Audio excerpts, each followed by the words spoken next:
Well, you know what it is. Welcome to the CUP Ringside and welcome to the Raw Take. It is your host, Wes here to talk about some Monday Night Raw. But before we get started, I will pass it over to our evil diva, Lana, to say some specific shout outs. And we also will have a special guest tonight here later on. Hello, and yes, I am Lana, as was said. Um, y'all are here, and we see you here, and we appreciate you being here. But what we need you to do really is subscribe to this channel. Subscribe here, hit the button, hit the notification bell so you know every time we drop a video because we got a lot of content coming your way. So make sure you do that. Also, we have 3 other channels that you can just subscribe to. If you're a fan of drag or drag race, go subscribe to the Cup Pod, and we got all the stuff over there. If you're a fan of reality TV, go subscribe to the Cup TV because we got a lot of great content coming out for you over there as well. And if you are a fan of Eurovision Song Contest, go to the Cup ESC. We got a lot of Eurovision content coming out. The contest is coming very soon, so content is coming constantly over there. So go check that out. And if you just want to support the Cup and we have super thanks on our main channel at the Cup Pod, and you can join our tea room to get early access to all content from all 4 channels, exclusive content from all 4 channels. And if you rather go to Patreon, you can go to Patreon, same content, different app. All the links will be in the description below. And while you're at it, get your Cup merch. Period. Not limited to the Cup mug, but you get the Cup mug, any of our Cup merch. So that's lanagscreations.etsy.com. The link will also be in the description below. And we do ship domestically here in the United States and in Canada and in Mexico for sure. Internationally, there are some excuses, but get your Cup merch. Period. And there we have it. And so, without further ado, I will introduce our special guest. I was able to procure enough funds to hire a perfect and personal clown for the Raw Take. After the results of Westradamus most accurately predicting the card of WrestleMania and the fall of the bloodline, I had to go out of my way. So, Amy, if you don't mind.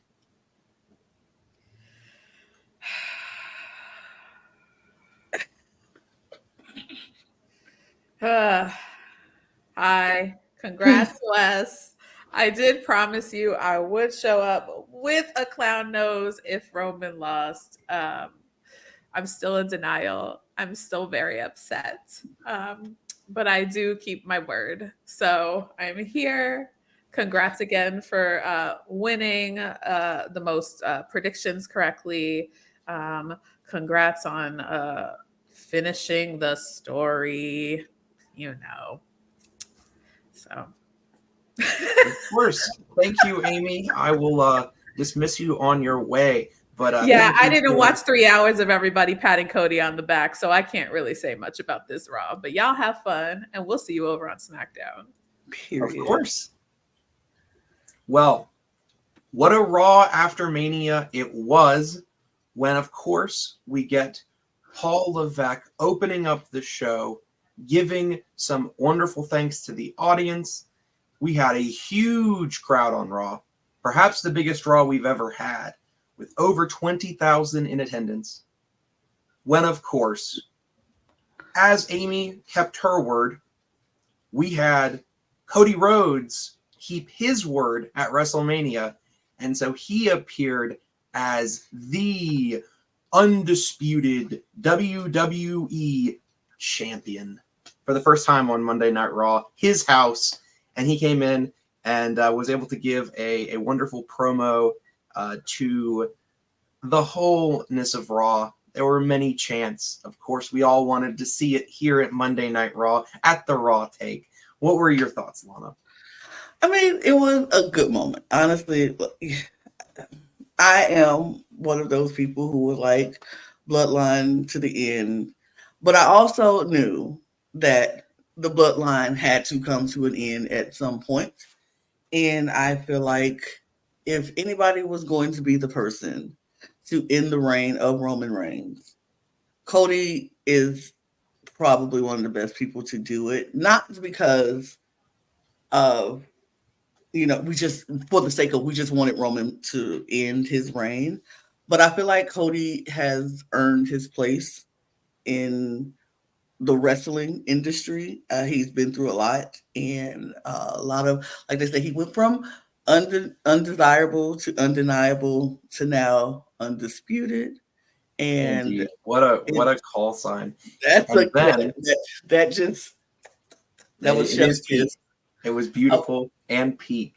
But then things changed a little bit, and the energy changed a little bit. Because, of course, maybe arguably the only other person who had the rights to defeat Roman Reigns, The Rock, the final boss, comes out at Monday Night Raw and has an interaction with Cody Rhodes. It was interesting, awkward at moments, but interesting. Yeah, we had a belt exchange. Belt exchange just with an erupting "This is awkward" chant. I think, and Lana, I'd love to hear your thoughts on this, because while it was happening, I was like, oh, this is going to be genius, because The Rock is going to want Cody's belt, and then Cody's going to talk about wanting to be the people's champ and taking his belt. But we never got that second part. No. And that was, I think, would have completed the whole belt swapping, exchange ness of it all. But then, and I think that some people missed it or just wasn't paying attention, The Rock gave something to Cody. Yeah, he did. And said, "Do not break my heart again." We didn't get to see what it was. No. And he left. He just left. He was like, I'm out of here. And I'm going to be going back into the sunset, driving off into the sunset, and I'll be gone for a while. But I'm like, what did you give him? Because I feel like that promo, I thought it was going to leave us with more answers than questions. And it did not. So many questions. But we do know that The Rock made a promise. He was like, when I come back, I'm coming back for you. Whether you have the title or not, our story has just begun. So we are likely to see perhaps the final bossing, Cody Rhodes, maybe at a Mania, maybe at a SummerSlam.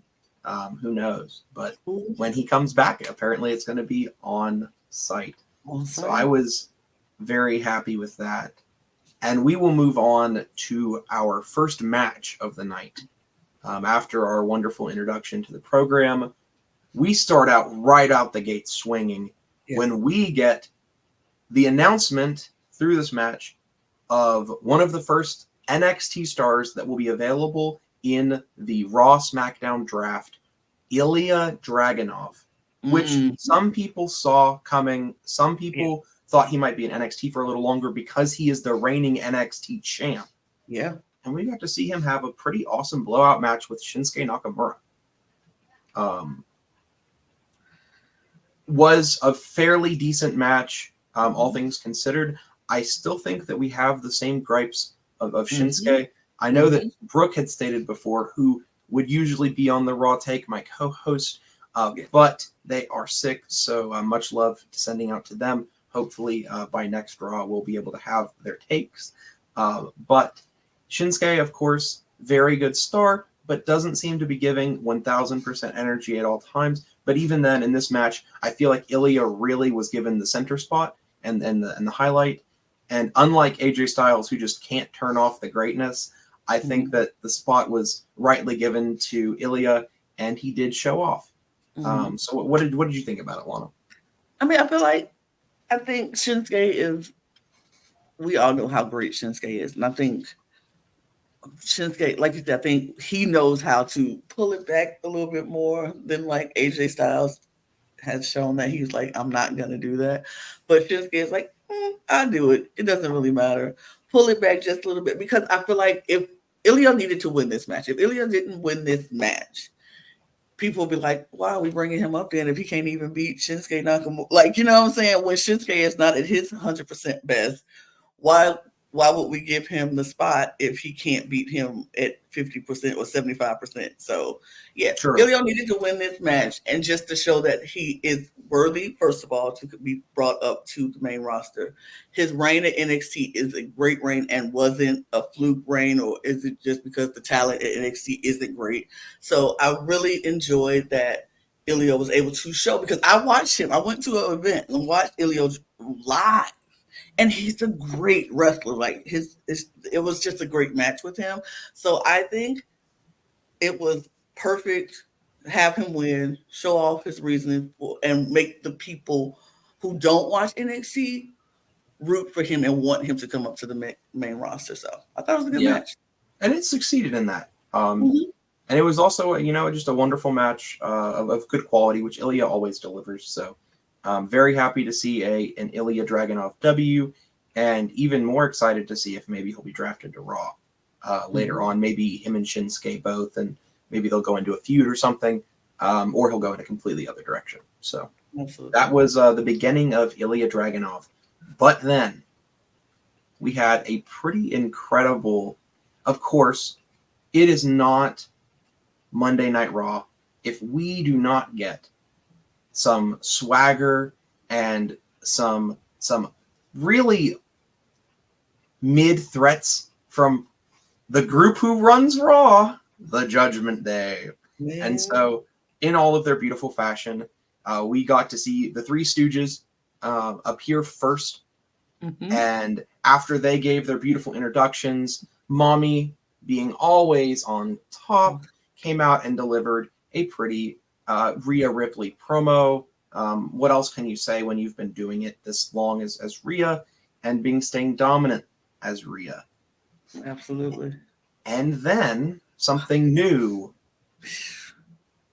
Damian reawakened Priest, I will call him, as he comes out and maybe delivers his best promo. Absolutely. Not because he's delivered other excellent promos, but because this is his first pretty good promo. And I think that this is the beginning of showing a whole new side of Damian Priest. So before we talk about something else that happens directly after, Lana, what did you feel about this new Damian Priest character? This senior world champion Damian Priest, let's give him his proper title, because I feel like the confidence that has come about with him holding that belt, like we saw bits and pieces of his confidence when he was the tag team champions with Finn, and they were, we holding the gold. We still, the whole Judgment Day got gold situation. So they was feeling very on top of the world. But this Damian Priest, first of all, he came out in his red suit, just looking like a champion. He looked like the champion he is. And his promo, he just gave it with such ease and such confidence. Like you said, I think it's one of his best promos that he's given in a long time, because he knows the weight that is now on his shoulder. It's like, now I'm the champion. I made it to the top. People doubted me for so long. People said I was never going to cash in, or I was going to fail when I cashed in. I missed so many great opportunities, which I still think he did. He had some really good opportunities to win it, but he waited and he waited. But he did it so he can have this moment to cash it in at the biggest stage of it all. And it was actually the biggest stage.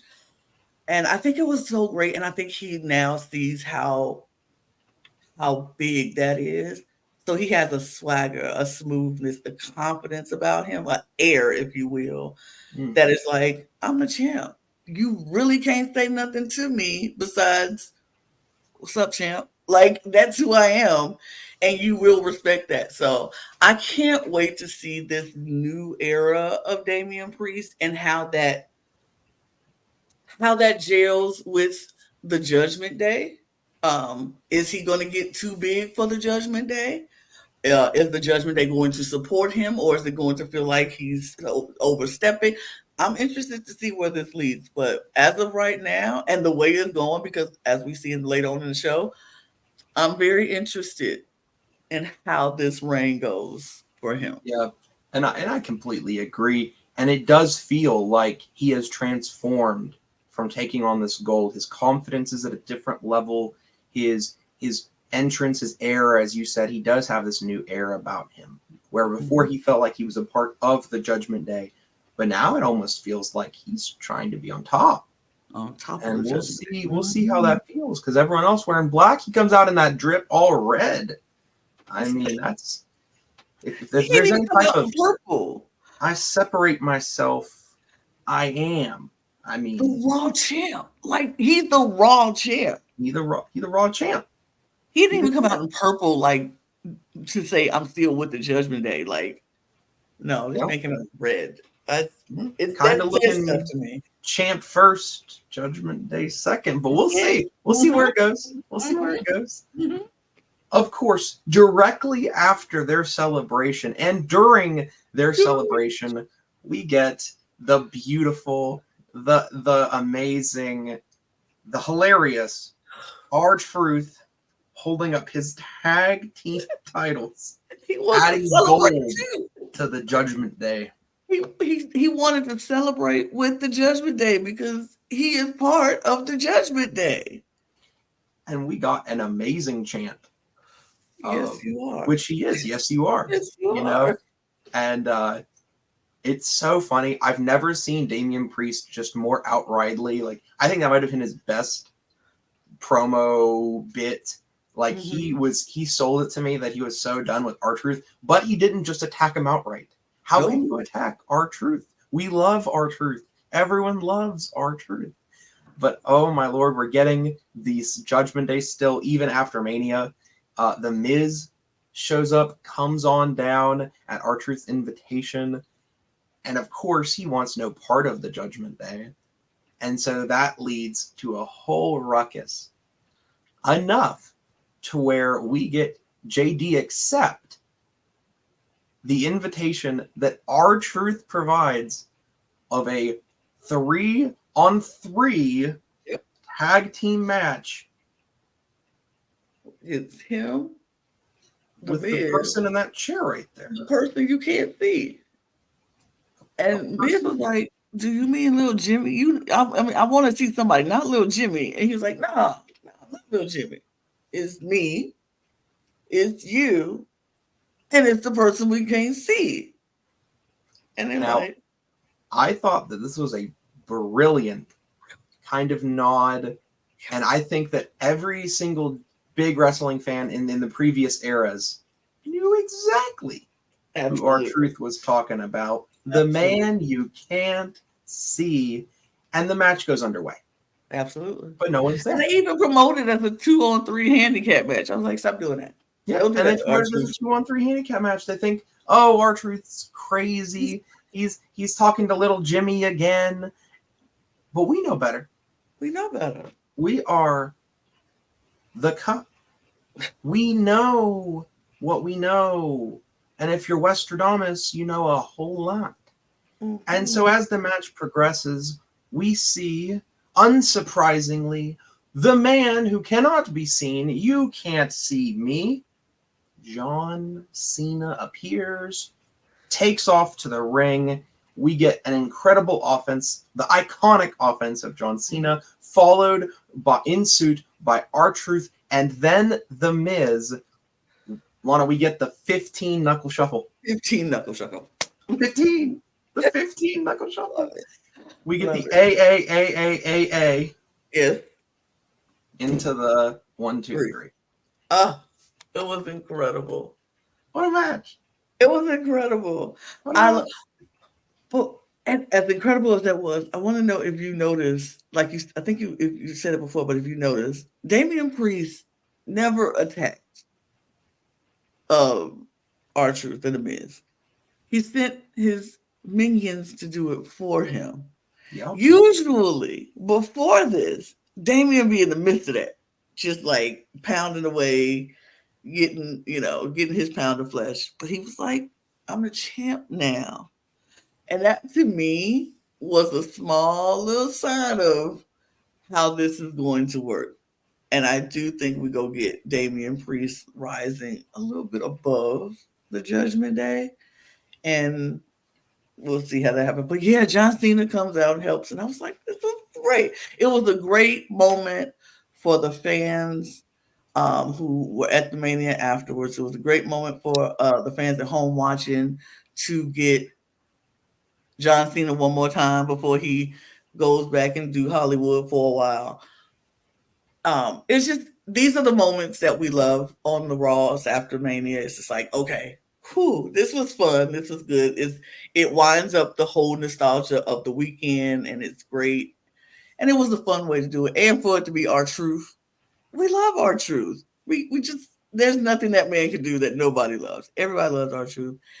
And I think it's going to be great. But we did hear John Cena say on the Pat McAfee show, he said that he has some things to do this year for sure, that he has to take care of some commitments in Hollywood. But he's hoping that next year he could tell Hollywood to pump the brakes a little bit and he can come back to have one last run in WWE. And for me, that's very exciting. Isn't that exciting? I would love to see that. And I hope he goes for that elusive 17 title reign so he can be the greatest of all time, because we all know John Cena is the greatest, one of the greatest of all time, and he deserves that. And I hope he get it. Yep. Imagine a world where, this is the Triple H booking. This is a long-term storytelling era. Wouldn't it be crazy if by the time John comes back, Damian Priest is still that heavyweight champion? Wouldn't that be interesting? I mean, the storylines, the tie-ins, maybe it's going to be Randy or something else. Of course, wouldn't we love to see Randy Cena one more time? So there's a lot of potential there. Immediately after and following this, we have to note two things, and I would be remiss. I'd be horribly remiss if I do not mention the appearance for Brooke. Okay. Reaching out to Brooke. The appearance of Liv Morgan on a Raw, attacking our champ, our women's champ Rhea Ripley, with a steel chair, doing the 2K throw. He just threw it at her. And the brawl. And so, just like I predicted, and many of us on the Cup had predicted, we are going to see, we couldn't have Liv in the main title of Mania, because then she loses and has no gas going into this feud after Mania. She's going to get a feud after Mania. Backlash? That's so blood feud, Backlash, Pound of Flesh. Liv's going to try to collect hers. We're going to see where that goes. And then, for the second time today, we get another highlight, and this has been a theme, I think, and this is a pretty cool theme for the Monday After Raw. We get a little intro package for NXT, leading in to Indy Hartwell and Roxanne Perez finally squashing their beef. Well, squashing it in the ring, their beef, and we get more Candice LeRae and Indy Hartwell, because that's been a thing going on in NXT. Candice has kind of been going into this more heel, do whatever they can to win. Indy is our residential babyface of NXT. So they're clashing a little bit, and we get the Prodigy, the next coming of AJ Lee, Roxanne Perez, showing why she is the Prodigy, why she is the NXT champ, and we're doing it on Raw. Not the NXT after, but the Raw. That to me, and Lana, I wanted to get your thoughts on this, because of course, I know you not be watching all those NXTs. I watched some. I ain't seen them all, but I got a few. And Stand and Deliver was really good. It seems that they're putting a unique emphasis on NXT, and I'm for it. I mean, I think it only makes sense because I feel like NXT has so much talent, and that the whole purpose of going through NXT is to come up on the main roster. And so if you don't promote NXT on the main roster, for those who aren't watching NXT, because everybody's not, and we know that for sure. Everybody's not watching NXT, but who watches the main roster. But you have to promote them so when they do come up, it's not like, who is this? I don't know nothing about him. We need to see, and like Indy and Candice LeRae being on Raw while Roxanne Perez was on NXT, coming back from her injury and doing all the things that she had to do to become NXT champion. She never lost her championship. She just got injured, and Indy just happened to capitalized on the fact that Roxanne got injured and was able to become NXT champion. Now, when her reign didn't last long because she came right back, got called up to the roster right after she became NXT champion. So Indy Hartwell didn't get to hold the NXT champion and do a full reign, so to speak. And so her story is, no, not the story, but everybody has a story. But her story is like, she's like, I got this champion, I earned it. And Roxanne is like, but you never beat me for it. And I was the champion and you just got lucky. And so now that they have this moment a whole year later on Raw, where Indy is now there and Roxanne is pretty much on her way up, I think. It was good to see that clash. And then it's good to see the Indy Candice LeRae story kind of, because like you said, Indy's the resident babyface. She is like, I don't want to do win at all costs. And Candice is like, you can't beat people by being good all the time. And so when she lost to Roxanne Perez, Candice was like, see, I told you this was happening because you're not willing to do whatever it takes to win. So all these stories that they're forming within the stories, and seeing the NXT rosters just like rising. We got 2 of them tonight on this show, 2 people from NXT, and we know it's more to come. And I think it's going to be a few more happening on SmackDown after Raw. I have a sneaky suspicion on who I think is going to come up and join the SmackDown roster. Yep. But yeah, I think it's I love it. I love seeing NXT thrive. Oh, and side note, we do have NXT Who's Next will be premiering tomorrow. So check that out here on the CUP Ringside. But yeah, I love that they are bringing in, making everybody realize who these talented superstars are that we might be missing if we're not watching NXT. So I love it. Yep. I love it. I'm a fan of it. And now, as a host of the Raw Take, talking to the host of Laying the Smackdown, I have to ask you, because this is the last time we see NXT on the program. After this, straight through the Raw roster, some fantastic highlights that we're going to have to talk about.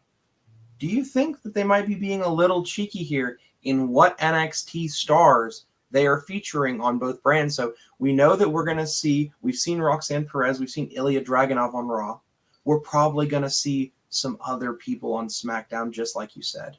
I wouldn't be shocked if, as the draft goes and as the NXT get called up, it only is natural to grab the stars you've highlighted on your brand. And so we might be seeing some early predictions, and I would clearly just make these predictions. I think it's a very safe prediction to say that these stars we saw highlighted on the Raw After Mania are probably heading to Raw.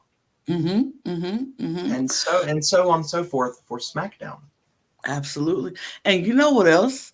This draft is going to be interesting because I feel like we might see some Raw and some SmackDown superstars being drafted to NXT as well.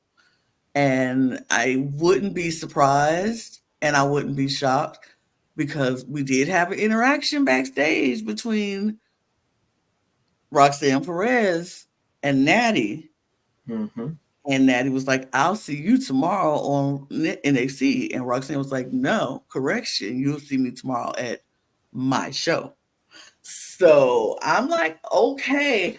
I love that the three brands are doing this whole intermingling thing, and I love that some established veterans in the business are going down to NXT to help build up NXT because it's just it makes sense. It just all makes sense, and it helps all the talent and all the shows do better. So I'm here for It's it. the congruity of it all for me. It is fantastic. I completely agree with you.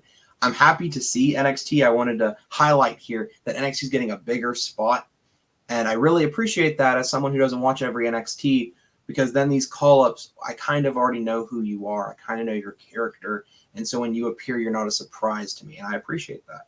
Mm-hmm. But we must move on. NXT had their highlight. Then we have to highlight next the man who no one thought could do it, Sami Zayn, showing up on Raw, getting an excellent, awesome interaction with Jay and with Kevin. But most importantly, we get to see the old bloodline handshake just the one time. And we get to see Sami Zayn come out and give his thanks.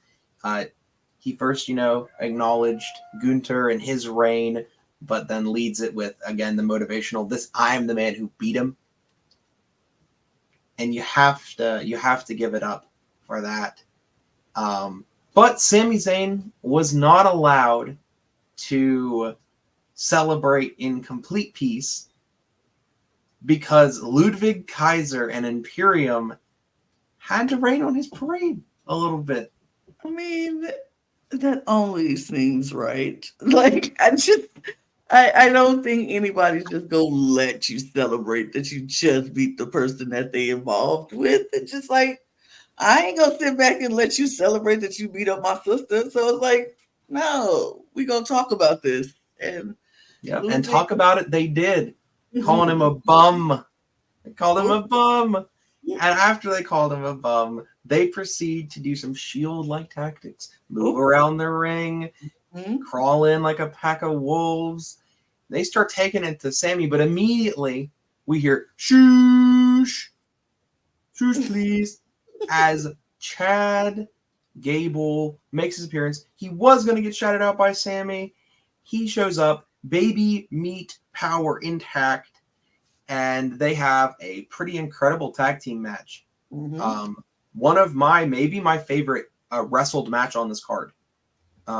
If you just watch the match and you're, four random figures and you look at the moves and how it went, very wrestling focused, made me think about the old wrestlers of the past like Kurt Angle and the rest. Chad Gable, of course, always gives you that impression, but it was great to see. Glad to see the win. Of course, no one I think expected Imperium to be able to beat Chad and Sami.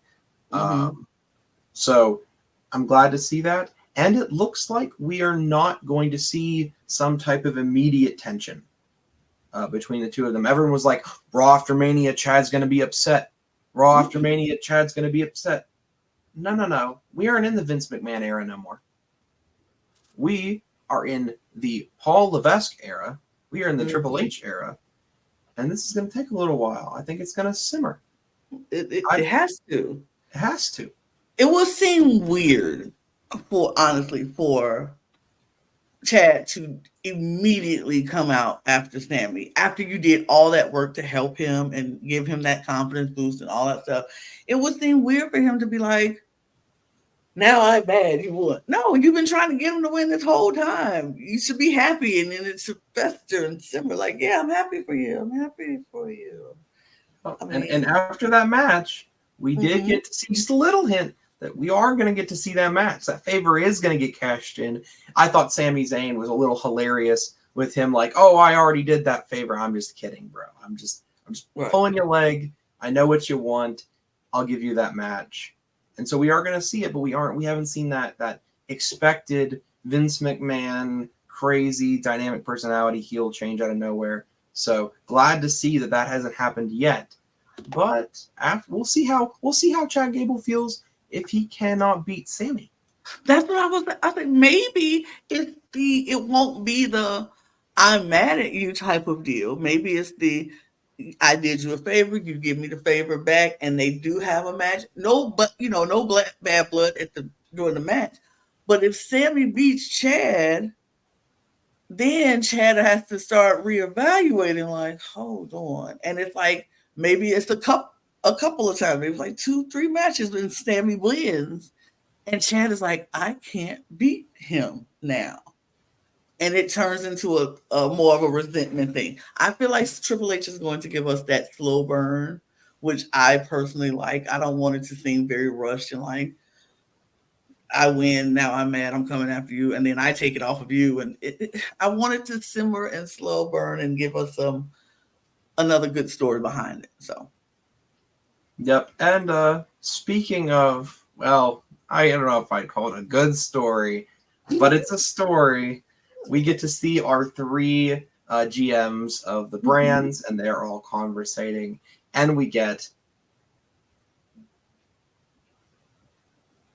Chelsea Green, as always, showing up. And gotta love that Adam Pearce was like, I'm trading her. Who wants her? Please.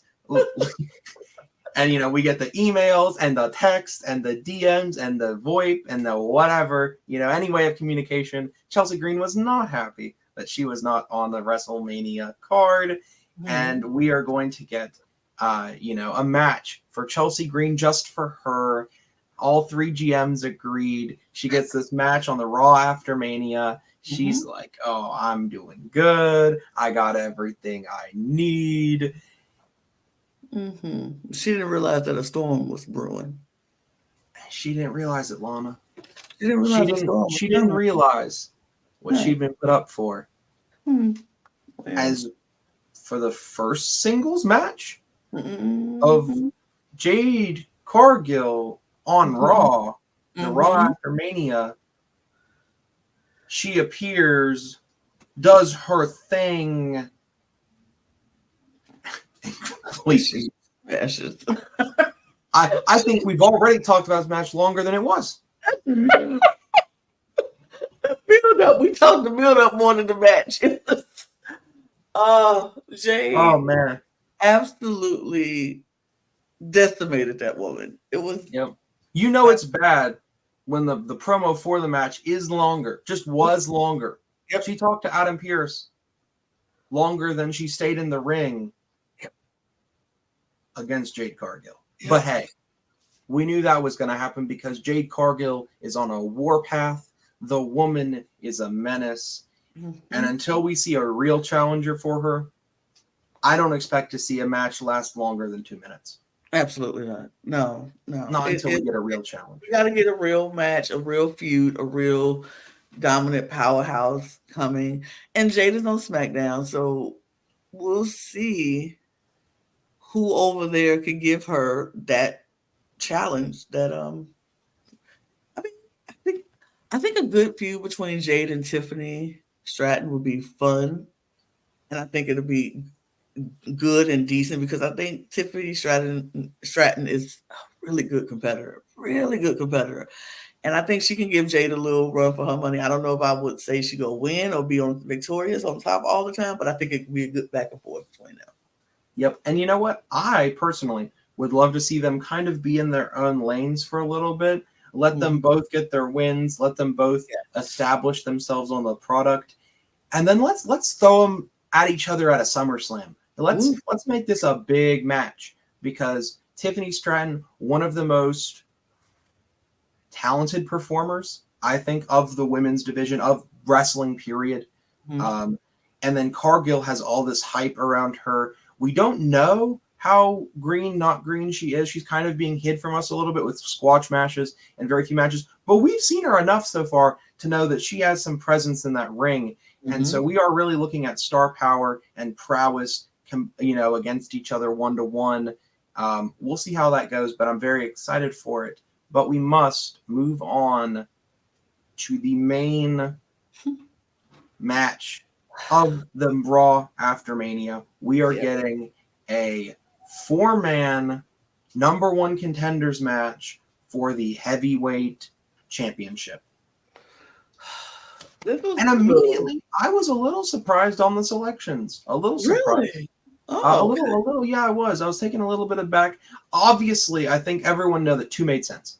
Like, yes. Perfect sense. I'm not even going to question it. Yes. 2 made absolute perfect sense. Of course, we were talking about the saltiest man on earth, Drew McIntyre. Yes. Mm-hmm. And Yeet himself, Yeet. main event, Jey Uso. Both of Absolutely. them obviously earned their spot and title. We got to see another part of Bronson Reed. Yes. Love to see him. Glad to see him on Raw. Glad to see that he's kind of being progressed into the picture. Of course, he's kind of been there every once in a while. But they've also put him in some main event spots, some things. So I see that they have a lot of confidence in Bronson Reed. And then Ricochet. Yeah. And the moment I saw Ricochet, I knew he's going to take a pin. Mm-hmm. I was sure in my mind that's what's going to happen. And of course, elimination match, he's gonna. But it's just, Ricochet was there. I love the man. I love Samantha Irvin's husband. He is a lucky man. She is a lucky woman. They are happy. They're a great couple. Glad to see them both on Raw. Glad to see their success. I want success for Ricochet. I do. I would love to see him get an opportunity and a title, but he continues to deliver. So this match was pretty awesome. It was a really well wrestled match. When you have 4 men like this who all know their chops, no one here is green. No one here needs to know anything more about wrestling. All 4 of them really know what they're doing. We get down to what I think everyone expected. Lana, you can correct me if you thought maybe you'd go a little different, but we see Drew. We see Jey. Mm-hmm. And also, I have to add, we were right about Drew's demeanor. Yep. Heading into the Raw After Mania, I'd be remiss to not talk about quickly. I've never seen, and I've never been more convinced of someone being just pissed. Yeah. Oh my gosh. While other people are being introduced, he's throwing chairs around. He's so mad. He's so mad.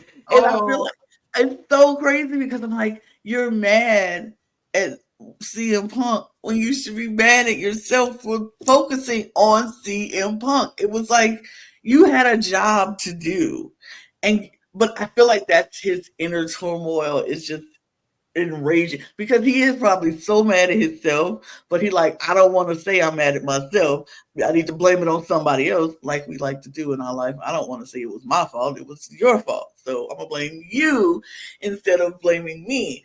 And he was so mad, and I love it because not only because at first we called him Salty Drew, and he was salty, very salty, but he's now just pissed off Drew. He's pissed Drew, and pissed Drew makes me nervous because pissed Drew does stuff that is just wild out of like Jay, like you said, Jay being introduced and he throwing chairs around ringside.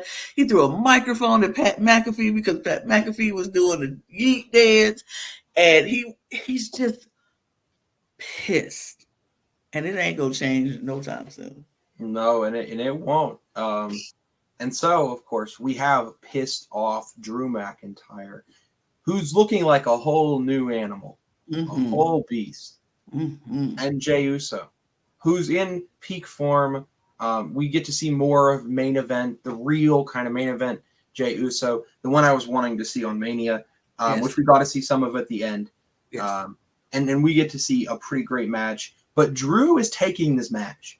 Drew is clearly, handily, he's going to get his number 1 contenders. He's going to get his title back. He's going to make Damian Priest pay for the underhanded tactics. And, when he sees CM Punk, it's going to be on site. But he's not going to be there for a while, right? That's what Drew said. He said he's going to be running away for a little while and he's going to be injured.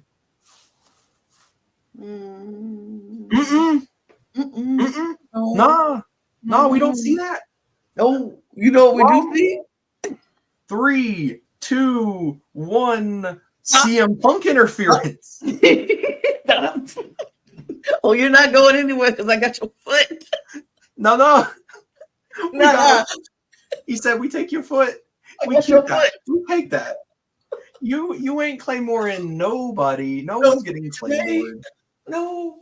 You are not eating. In fact, I will make you starve." And that's exactly what CM Punk did, letting Jay completely turn around the match into that Uso splash. 1, 2, 3. And we have ourselves Jay Uso contender. And then the cut. It just hard cuts. That's the product. That's it. And that's all we need. We Yep. know our contender. We know that Drew is going to be even more mad. It's almost like Cody had adversity and Drew is just steaming. And how mad can we make Drew McIntyre before his head plane blows up? I was like, I've never looked so forward to a feud that I have now with Drew and CM Punk finally get together and finally get in the ring together and have this. It's going to be amazing because we all know that both of these men are petty to the bone. CM Punk, he might as well just be Petty Punk. Like, he might as well be Petty Punk because he is going to continue to goad Drew McIntyre until he can't do it anymore, until like Drew completely loses his mind. And Drew McIntyre is going to be so petty himself because I think what we're going to get is Drew going to be like, okay, all right, hold on. Before I lose my mind, let me calm down. And he will turn the tables on CM Punk. I think CM Punk is going to they go just throw barbs back at each other and it's going to go, this is going to be the funnest feud. I don't know when CM Punk is scheduled to come back. If it's SummerSlam, sure. But whenever CM Punk is scheduled to come back, this is going to be amazing. And I'm set. I got my popcorn. I'm ready for whatever drama that they want to put back and forth. I followed both of them on the Twitters just so I can see what they say on socials. Like, I want to know everything. So I am set. I am waiting to watch the pettiness fly. And I'm enjoying it. It almost kind of reminds me, Lana, of the Bailey turn. When she figured it out, it's like, that's all I need. I don't need anything more. They don't have to even talk to each other until SummerSlam, and I'm invested. I'm ready. And, this is what I would have liked to seen from LA Knight and AJ Styles, but I think if you can give Punk one thing, some people can't give him the greatest of all time, but oh my gosh, he can make a feud. Absolutely. He is exceptional at making you really believe he doesn't like the guy. He really don't. And Drew, I'm sure doesn't like the guy. No, he don't. Unbelievable there. The heat is insane. It is completely fire. We'll see how that feud goes. And of course, we're going to get a little bit maybe more answers for some of these general plot lines and feuds and stuff. More feuds on SmackDown, some of the people we didn't see on Raw. So I do have to say that if you're like, oh, we didn't get to hear anything about the LWO. Oh, well, let me tell you, they're on SmackDown. And if you want to hear more about that, go and look at Laying the SmackDown that is coming directly after SmackDown, where you're going to get more of those takes for some of the people you didn't see on Raw, maybe for those people who are just following the product after Mania. They're like, oh, I watched the Manias and the main events, but I'm going to try watching Raw. Go watch SmackDown too. You should it isn't just the Raw after Mania. There's a SmackDown after Mania. Well worth the watch, and we'll be here to talk about it. And Lana, if you want to maybe talk about some, some socials and all that, I'll let you go off.